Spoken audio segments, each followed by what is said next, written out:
Hello everybody. So today I will talk about calculus.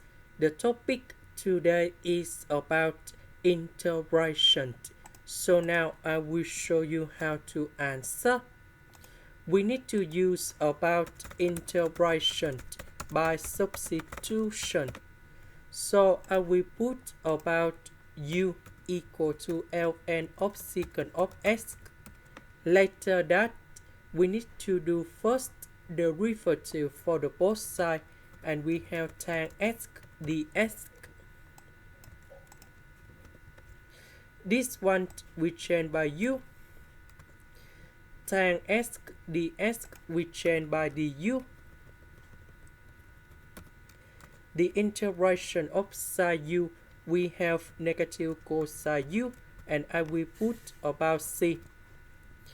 About u, that is about this one.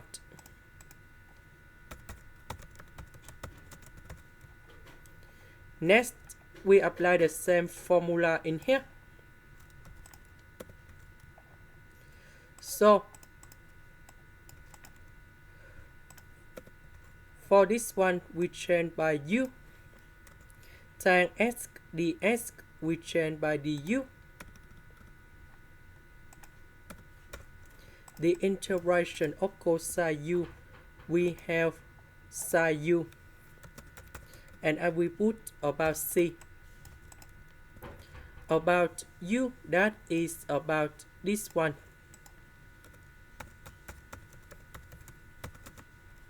This is the end. Thank you for watching.